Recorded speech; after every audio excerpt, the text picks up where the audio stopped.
Wal maqalatu ti makalah al hadiyata asyrata kang nomor 11. Iku anin Nabi sangat Nabi Muhammad sallallahu alaihi wasallam Nabi iku dawuh.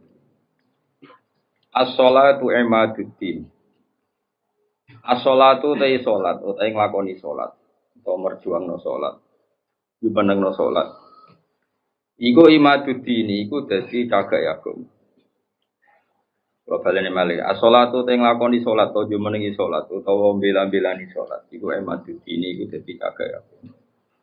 Asluhu tegese dasare din. Fakiwa mudini mongko te jejeki agama iku lae ora ana apa kiwa mudini iku ila biha kecuali kelawan salat. Jadi nglakoni salat jadi rene salat ya fasilitasi salat supaya kabeh. Kama annal baita kaya sak temene omah. Iku layakumu iku ora jumeneng apa bet ora jumeneng illa ala amudi kecuali ngatasi saka-sakane bet. Faya mongko te salat ku tahqiqon niku nahqiqno. Nahqiqno wujudno lil ubudiyati maring sifat kemawulan. Dengan salat wong ketok kawula tenan sungkepan ning pangeran. Wa da'un lan nekani li haqqi rububiyati maring hake kepangeranane Allah. Lawa jami'ul ibadati utawi sakabehane pira-pira ibadat iku wasa ilu pira-pira lantaran. Iku wasa ilu pira-pira lantaran ila tahqiqi sihha maring nahqiqno rahasia-rahasiane salat. Terus niki kula terangaken nggih masalah salat imaduddin. Kula niku lami sangat di pikiran niki dan ini pasti benar. Sing darani salat iku nglakoni salat. Ya sing darani salat iki nglakoni salat. Terus kula mulai takbir ngantos salam niku jenenge salat. Kemudian kita ini hidup di dunia nyata.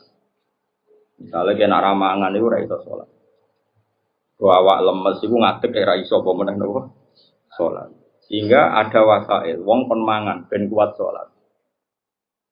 Kemudian ada wasail lagi misalnya gini ini pengono tenan. Nabi Ibrahim itu nabi yang luar biasa. Beliau Khalilur Rahman. Dia tahu kalau fisik manusia itu kalau tidak makan itu tidak bisa sholat. Sehingga beliau itu ngerayu pangeran ya Allah Rabbana liyuqimus sholat faj'al afidatam minan nasi tahwi ilaihim warzuqhum minas samarat. Gusti yang tiang Mekah utai pecinta Mekah atau siapa saja yang Islam niku paringi kelar mangan. Dan nak kelar mangan niku ben kelar sholat. Sehingga para ulama juga mengkiaskan, misalnya begini. Kalau kita tidak punya otoritas politik, maka sholat dilarang. Sehingga kita juga menjaga otoritas politik, supaya sholat juga dilarang. Caranya gimana? Misalnya gini, saya ini buruh di pabrik milik Cina yang non-muslim. Gara-gara saya buruh dilarang apa? Sholat, karena mengganggu jam kerja. Kalau saya mampu bikin koalisi buruh menuntut hak sholat, saya harus melakukan itu. Karena itu cara saya untuk mendirikan sholat. Atau kalau ada umat Islam mampu kaya dan bisa menciptakan lapangan kerja dengan membolehkan sholat, maka harus melakukan itu demi tegaknya sholat. Makanya ini kelirunya kita. Nyongkone ngelakoni sholat itu pokoknya dekne dewe sholat. Dia agak mikir bahwa untuk bisa sholat itu dibutuhkan kekuatan ekonomi, kekuatan politik. Saya tuh ngaji di mana-mana, saya ulang-ulang. Islam ke Selat Malaka itu Thailand sama Indonesia itu umurnya bareng. Cuma kebetulan Thailand nggak milih politik, negara dikelola non-Muslim. Tahu-tahu sholat itu dilarang di Thailand. Indonesia kebalikan, lah kiai ini seneng politik, keterusan nganti saniki, paham ya? Akhirnya rawali songo itu Islam lagi rong generasi. Iku wis gawe demak napa? Wah, ratri mau sholat dilarang. Nara sholat ra iso jadi presiden. Jadi saiki sholat malah bupati kok ora sholat, terus ngarah dipilih, gubernur kok ora sholat. Lho, ngarah dipilih. Ana cawayu salihah kok sing lanang ra bebo sholat, ya ora payu. Ibu keterusan paham, tapi ini mau cerita. Jadi karena redaksinya Quran itu wa iqami sholat mendirikan sholat supaya sholat itu berdiri bukan kamu saja tapi seluruh negara dan itu dibutuhkan macam-macam tadi. Ibrahim nyontohkan kekuatan politik, kekuatan ekonomi bahwa untuk sholat itu harus warzuqhum minas samarat, harus ada materi fisik yaitu orang makan. Terus di ayat umum Nabi Muhammad dicontohno ciri utama agama wis menang ku Muhammad wala yumakkinanna lahum dinahumul ladzir tadallahum wala yubaddilannahum mim ba'di khaufihim amna. Ciri utama kemenangan Islam Muhammad nak orang melaksanakan Islam itu sudah ada ketakutan. Sebut wala yumakkinanna dinahumul ladzir tadallahum.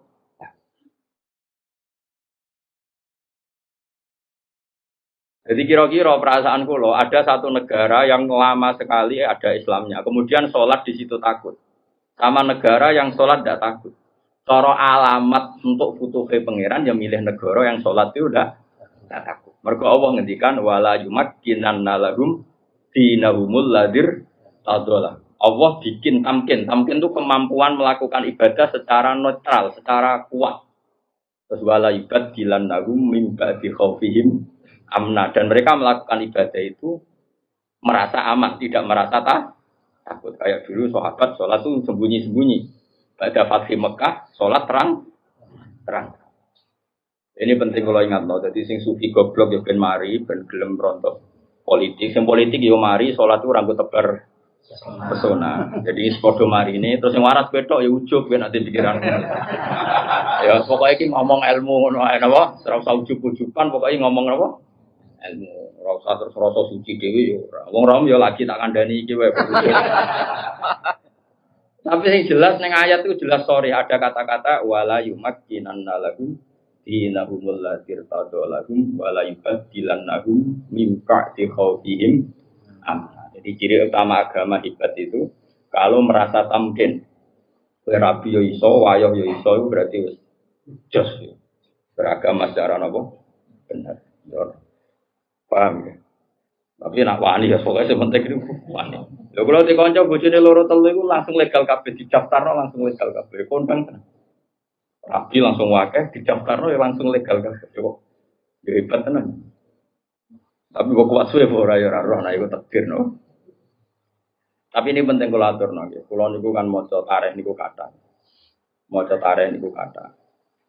Di antara tarikh itu kenapa semua nabi itu kok menguasai negara? Enggak ada nabi yang enggak menguasai negara. Nabi Muhammad pada akhirnya menguasai Mekah Madinah. Ada Fathu Mekah. Karena dengan menguasai ini berarti sholat ibadah menang.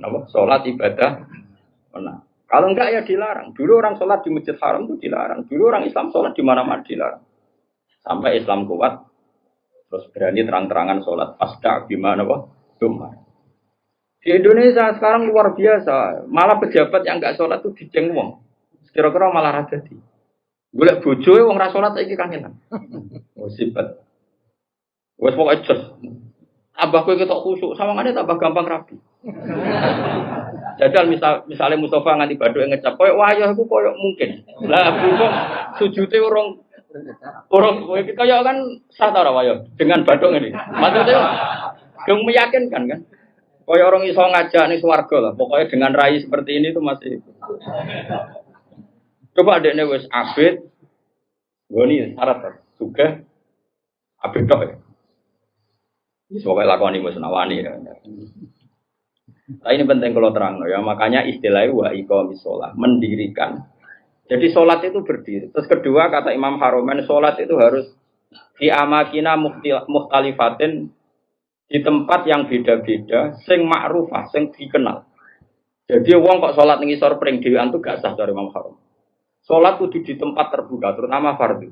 Sehingga kata Imam Haromen, kalau sudah ada jamaah tapi fi buyutin di rumah masing-masing, la tazharu bias syiar yang syiar tidak kelihatan putih lo tetap diperangi. Makanya syaratnya jamaah itu harus di tempat apa? Terbuka.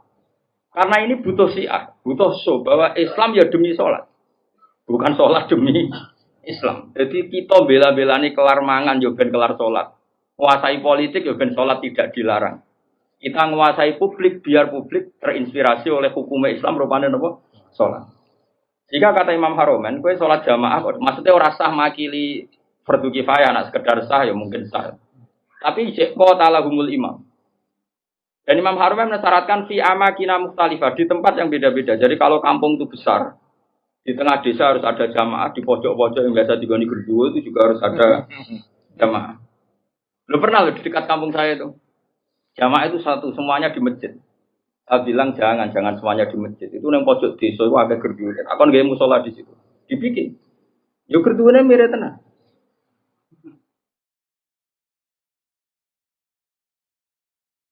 Ini penting saya utarakan karena tadi malaikat itu kan di semua bumi Allah itu akan nangis kalau ada bumi yang nggak dipakai sholat, nggak dipakai sujud. Karena malaikat ini menstatuskan bumi itu makhluk sujud. Makanya kata Rasulullah wajilat lanal ardu kulluha masjid dan semua bumi Allah itu hakikatnya adalah tempat sujud. Sehingga kalau nggak ada sujud itu ya kecewa. Bumi ini kecewa sekali kan. Makanya harus fi amakina mukhtalifah, tempatnya harus beda-beda di mana-mana. Supaya siar. Kalau jamaah tetap di rumah, qatalahumul imam, harus boleh diperangi oleh imam. Terus ketiga, ini penting kalau terangkan masalah iqamati sholat. Sholat itu pentingnya jamaah itu sing keliru, itu melok bener. Sing mardud melok makbul. Karena tidak mungkin kan wong 40 rawali kabeh. Aku ya mungkin Jawa ya rawali kabeh.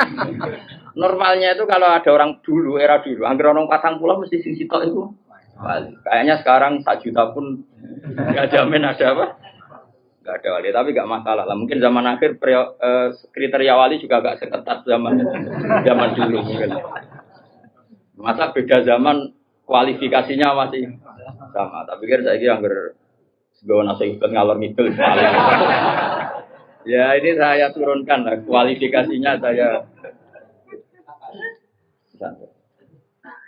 Sholat itu iso bener itu baru kayak wong akeh. Dulu itu sholat itu kok cacile. Kalau nu gak ada kitab namanya ini disertasinya doktor profesor namanya itu Muhammad. Kalau nu kenal sama orangnya dulu pernah ke Sarang. Anak Syekh Rojab. Abahnya itu profesor terus punya anak ya profesor juga. Dia nulis tentang fiqh Imamil Haromen. Kemudian saya pernah ketemu Sarang. Saya beli kitabnya mulai kitab disertasi doktornya sampai dia setelah jadi profesor fikih. Dia ngarang judulnya Fiqh Imamil Haromen. Dia nganalisis cara berfikihnya Imam siapa? Haromen itu gurunya Imam Ghazali. Wah itu lama yang luar biasa betul. Dia itu orang Irak. Mangkel deh, Mekah jadi kota mati mangkel. Mangkel ulama mandi kan. Dia udah pernah Mekah. Mulang itu ngawur-ngawuran. Ngawur wong alim tuh coba apa yang gue. Maksudnya ngawur itu panjen bahasa Arabe tenanan itu ismam ku budak itu ora peduli. Mulane tak terjemah ngawur, ora koyo ngawur ora ono biasa. Ya bahasa Arabe tenanan ismam pun mau budak dari kata apa? Sumun, enggak mau tahu. Mulang di Mekah. Dasar wong keramat. Mulang sing ngaji wae, sing kuweteng yo ade. Mulang ya dene jalan. Bareng Mekah wis ruame ilmu pindah nang Madinah. Gak terima deh Madinah mati ilmu. Mulane digelar imam nopo? Harum. Semenjak itu Mekah Madinah itu ada geliat fikih. Mereka digerakkan oleh imam siapa? Wah, nak ngondikan wis kuwasa repot jadi harum itu kuwasa. Makanya Imam Ghazali di Ihya sering keras karena didikan guru. Wah, karena jadi imam harum. Ngamuan wong. Itu beliau termasuk yang fatwa jamaah itu tidak cukup di makanin wahid, kudu fi amkinatin mukhtalifah di beberapa tempat yang beda-beda karena semua ardua enggak boleh dipisahkan dari sujud. Sehingga terus dia untuk gelar nopo imam nopo Harman. Kalau ada kitab sekitar berapa jilid ya, ada 8 jilid atau 9 jilid yang kitab karangan beliau namanya Nihayatul Matlab fi Riyayatil Madhab. Itu kitab Indo. Jadi Imam Ghazali alim gitu itu karena barokahnya dididik Imam siapa? Haroman itu luar biasa. Yang paling saya kenang dari Imam Haroman itu gitu. Nak ngendikan gua ambek ngamuk. Wis masyhur. Kok yang menang kalah itu ngamuk. Tapi ngamuk wong alim ya tetep keramat terus. Ben ngamuk ya kuwi dak cilik. Ya apa ya koyo stres ngono modele ngamuk enak wong alim itu terus koyo mergo rondo. Tapi ngamuk wong alim itu duwe napa? Terus dia menulis faedahnya sholat. Jadi perjuangannya Rasulullah kayak begitu. Sampai jihad, sampai perang. Supaya sholat itu tegak. Makanya dimulai Nabi Ibrahim, kita anak beliau Nabi betul. Ngendikannya, Rabbana liyuqimus sholat. Supaya mereka melakukan sholat. Cobalah, karena mereka manusia kasih uang. Kasih makan. Karena mereka kalau nggak makan, nggak kuat. Robbana liyuqimus sholat. Saya bela-belain mendoakan penduduk Mekah punya uang itu supaya liyuqimus. Berarti pas sholat maksudah tujuan kita makan adalah ben kelar. Sekarang kan enggak. Ayo sholat sih ben mangane enak. Berarti mangane ku tujuan, sholatnya ku lan.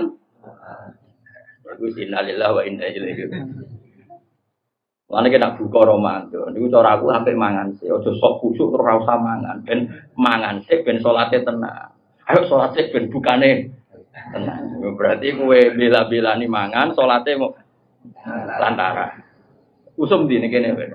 Ora ora wali-wali. Nah delok raine iku durung wali, mergo iku cek salah. Tapi nanti kualifikasinya diturunkan jadi wali supaya gampang jadi apa?